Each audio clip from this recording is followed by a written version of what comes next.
Kokią karjerą tau planavo tavo tėvai?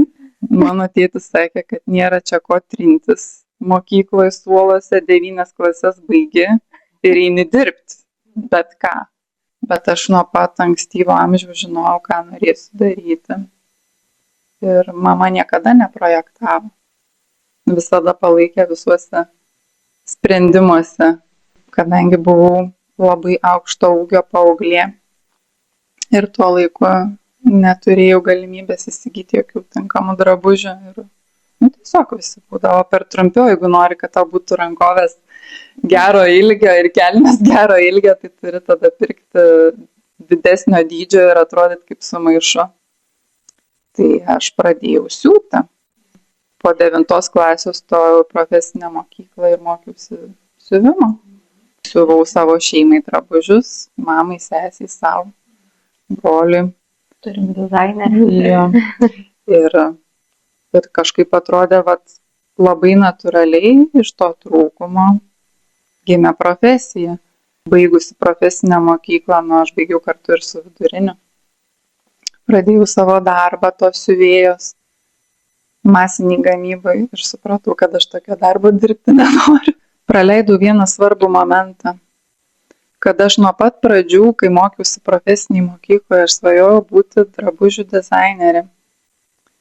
Ir paskui kažkur tai pasiklydau, nuėjau į lankas. Stojau į KTU-ną, į siuvinių dizainą ir siuvimo technologiją, tokia specialybė buvo. Ir neįstojau. Tai todėl aš metus dirbau siuvėjom. Ir kol dirbau, mama paskatino stoti Šiaulių universiteto tą pačią specialybę. Ir aš net nejau pasižiūrėti, ar aš įstojau, nes buvau įsitikinus, kad ne. Nes profesiniai mokykloje mokiausi B lygiu ir tiesiog balų neužtekdavo su tais, kurie baigė vidurinę normaliai. Ir mano mama sako, grįžus man iš darbo, turiu tau gerų naujienų. Sakau, kokių? Buvau užėjusi į universitetą. Tai žinok, tu įstojai. Tai negalėjau patikėti tuo, kad Šiaulių universitetas man pridėjo papildomų balų, todėl kad aš buvau baigusi siuvėjo specialybę. Tai taip susiklostė ir labai patiko mokytis universitete ir tada galvojau, kad aš noriu būti dėstytoja ir dirbti universitete. Tai tada įstojau į magistrantūrą, jau į tą KTU-ną, kuris manęs nepriėmė, o paskui laukė išskėstom rankom. Aprangos ir polimerinių gaminių inžinerija. Buvo klaikiai nuobodūs mokslai. Visą laiką jaučiau, kad išvaiščiau savo 2 metus. Bet likau Kaune. Antram magistrantūros kurse susipažinau su vyru. Susiradau darbą. Ir gyvenimas tekėjo savo vaga. Įsidarbinau drabužių konstruktorę ir taip pradirbau 20 metų. Tai tu dabar gali viską pasisiūti savo arba man kompiuterį. Galėčiau, bet nenorėčiau. Kada nors gal atgims vėl tą naują. Aš tai jau turiu idėją iš karto.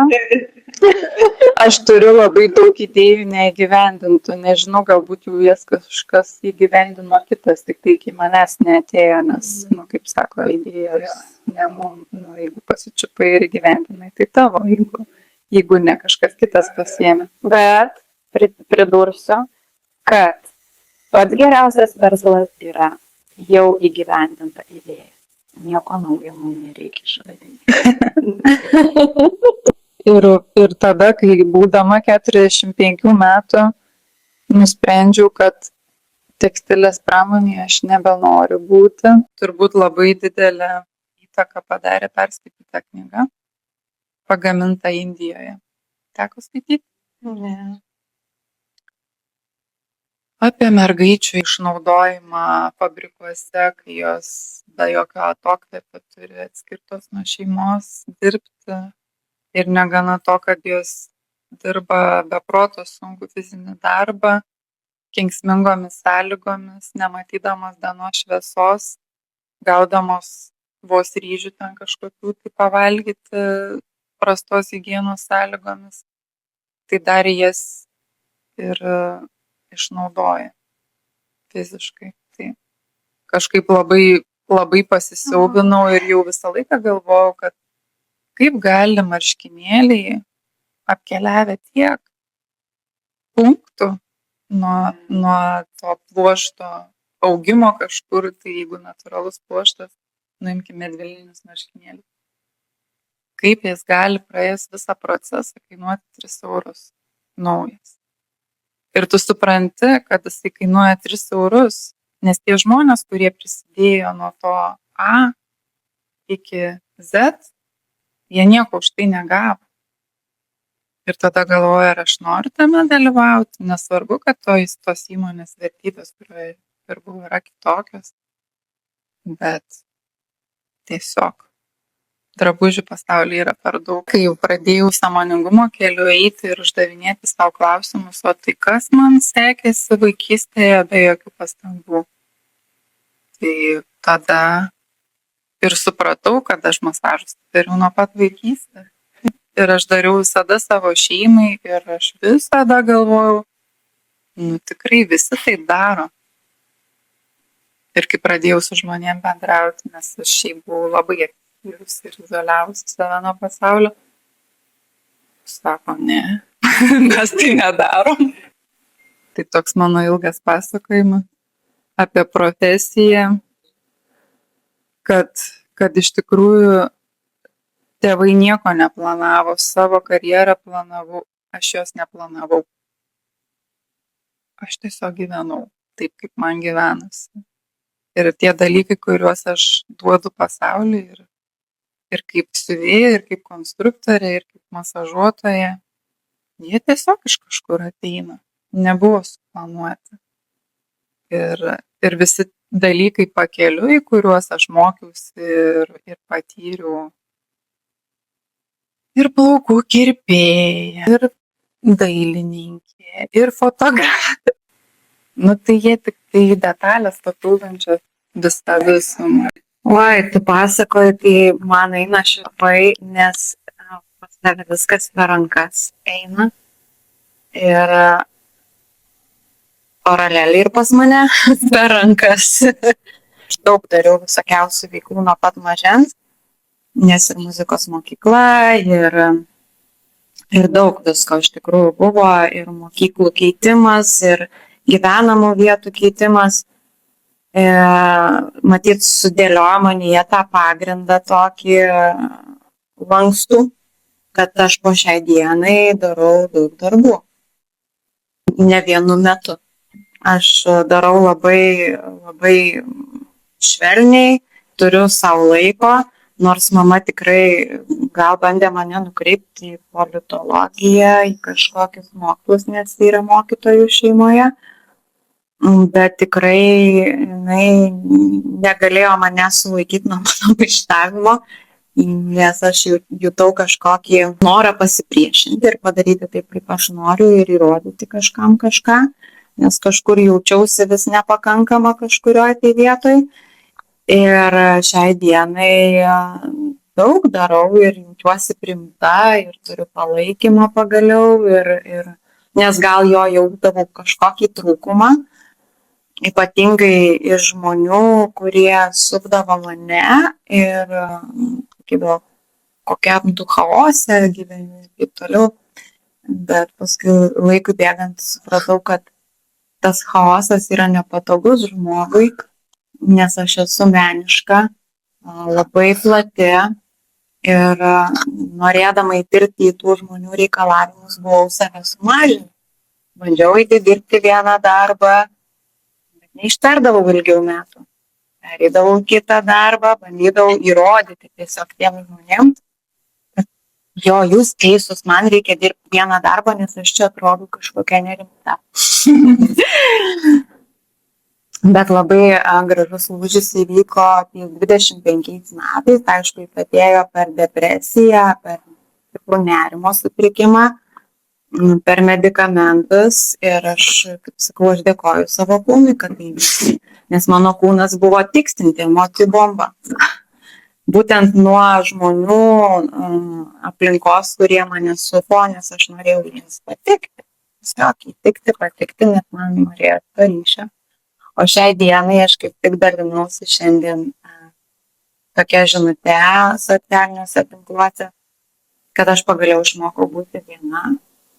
Ir man taip gera. Ir vakar turėjau su tokiu pažįstamu pokalbį ir jisai sako, jaučiu pas tave ten eilės žinutės nusidriekusios vyrų rašo, tau sakau, žinok, nepatikėsi, bet nieks man nerašo. Aš neinu į pasimatymus. Aš esu dabar savo kažkokiam gražiausiam vidiniam virsmo laike ir labai mėgaujuosi savo buvimu pačiai su savimi, nes labai daug išdalinau, labai daug bandžiau įtikti, patikti, daryti darbus tokius, kokius reikia. Ir šiai dienai jaučiuosi labai laiminga, jaučiuosi be galo turtinga turėdama jūs, nes mes kuriam kartu projektus gražius. Ir mano veiklos tai yra nuo tapybos, kvėpavimo, iki vilos žaidimo, kakavos, ceremonijų, šokių, edukacijų vaikams ir tai tiesiog papildo vieną kitą veiklos ir aš jaučiuosi moteriška, chaotiška, spalvota ir man fainai, kad galiu būti ir nebeįdirbti kažkokius rėmus. Savo rėmus. Turiu savo rėmus. Savo ribas. O kaip tau? Tai aš buvau tas vaikas, kur aš nežinojau, kur stoti ir nežinojau, ką man veikti. Tai tiesiog turbūt dėkinga tėvam, mamai, kad man pasiūlė būti odontologė. Taip, nežinau, iš kur šitą profesiją susapnavo. Ir aš stojau į medicinos universitetą ir prabuvau odontologė 20 metų. Tai va, tai mano ta veikla visai tokia akademinė, ne tokia, kaip kokią aš dabar užsiemu. Tai buvau visiškai proto, mentalo žmogus. Ir po to, kaip pradėjau eiti dvasiniu sąmoningu keliu, aš visur ieškojau patikinimo ir sąsajų su protu ir su dvasingumu. Jeigu būdavo atitikmuo ir vienas kitą patvirtindavo, tai reiškia, viskas yra gerai. Gerai su manim, gerai su žmonėm, gerai viskas su visa aplinka. Ir skaičiau iš tikrųjų daug knygų, kur visas dvasingumas yra pagrįstas mokslu, kvantinė fizika. Ir mano protui tada tapo ramu. Kad ir čia aš galiu eiti ir šitus tolius tyrinėti. Tai va, tai dabar jau nežinau kiek čia tų metų, kaip aš esu šitame kelyje, sąmoningumo, turbūt taip pavadinsiu. Pasibaigiau jogos mokymus, nes man jie buvo labai artimi ir tai buvo vienintelė praktika, kuri man taip stipriai rezonavo ir padėjo tuo laikotarpiu, tais laikotarpiais, gal pasakysiu sunkiais, juos pereiti, tiesiog mane transformavo kaip mamą, kaip moterį, kaip tiesiog žmogų. Ir dabar šalia to kūrėsi visos kitos veiklos. Tiesiog labai gražiai tą papildančios. Tai ir tantrinė numerologija, kas labai yra artima, tiesiog kundalini jogos papildinys tos disciplinos. Tada aš labai vienu metu man norėjosi kvapų, tai natūraliai atėjo aromaterapija, nes aš esu tokia, kad nepasitikiu, kol neišbandau pati. Aš norėjau naudoti eterinius aliejus, bet aš apie juos nieko nežinojau. Ir man atrodė, kad aš ten galiu nusinuodyti, pakenkti savo, kad tai kažkaip man atrodė, kad tai labai rimta yra, ne šiaip kažkokie ten kvepalai. Ir galvoju, tai kaip aš savo galiu naudoti nepatikrinto reikalo. Man tada reikia pabaigti mokslus. Tai aš tada pusę metų mokslus pabaigiau, kad galėčiau pati naudoti eterinius aliejus, taikyti savo šeimai, gydyti jais savo šeimą ir aišku save. Ir ką, tai va taip viskas rutuliosi, tęsis, paskui natūraliai atėjo muzikos garsai, nes labai norėjosi prisiliesti prie žmonių, man labai norėjosi liesti, čiupinėti žmonės, glamonėti juos. Ir tada man, kai pradėjau vesti muzikos sesijas, tai man neužteko tik groti. Prieš tai aš darydavau intuityvų masažą, aš išglostydavau žmogų, išmiluodavau ir paskui jau grodavau garsais, tai, kurie išbandė, tai sakydavo, kad atsikeldavo tokie, kas čia buvo, sako. Jo, daug meilės patirdavo. Ir dabar mūsų kelias taip driekėsi ir susitikau su jumis, nuostabiom vedlėm moteriam ir taip mes gražiai apsijungiam ir toliau tęsiam tą savo viziją, misiją, kurią turim turbūt šiame gyvenime, kurią matom, nes matom labai didelę prasmę ir labai didelę vertę viso to. Ir mes pradėjom organizuoti stovyklas, kuriuose mes kiekviena įdedam labai didelį savo indėlį iš to, ko esam pilnos, ko užsipildėm per visus tos metus, kol tapom šitą versiją šitam kūne. Ir norim pasidalinti patirtim, nes aš pati daug ką gyvenime esu pasekusi, žmonės, kurie man imponavo ir pasinaudojusi jų patarimais, jų išmintim. Norim įkvėpti žmonės, nebijoti kažkuo pasekti, kažką nukopijuoti. Paimkit ir nukopijuokit vieną žmogų. Jeigu jis nukopijuosi tobulai, nuo to, ką jisai ryte valgo, kelintą valandą keliasi, kokias praktikas atlieka, kuo jisai domisi, kokias knygas skaito, kokius mokslus baigia, jūs greičiausiai tapsit jo versiją visišką.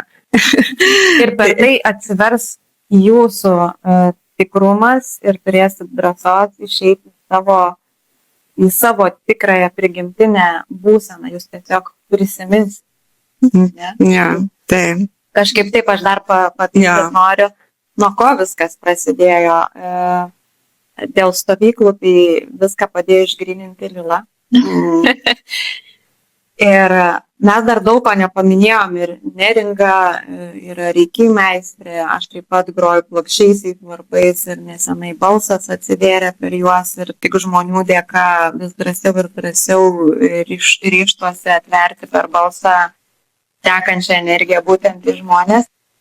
Ir mes su Vaiva kartu vedėm kvepavimus garsuose ir po būtent tų pravedimų, ar ne, mes pajutom vieną kitą dar stipriau, nes jautėm, kad kažkas nori mūsų jungti, bet sakom, tik per praktiką galėsim pajausti, apie ką čia viskas yra.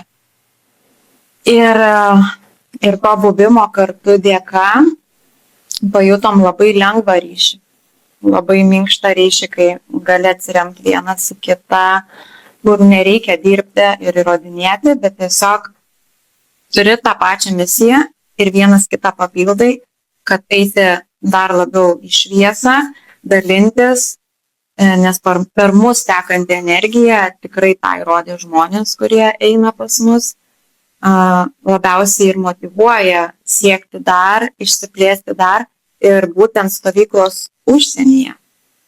Ne Lietuvoje parodė, kad mes turime vykdyti šitą veiklą, bet būtent užsienio šalyse, kad galėtų jungtis ir lietuviai gyvenantis užsienyje.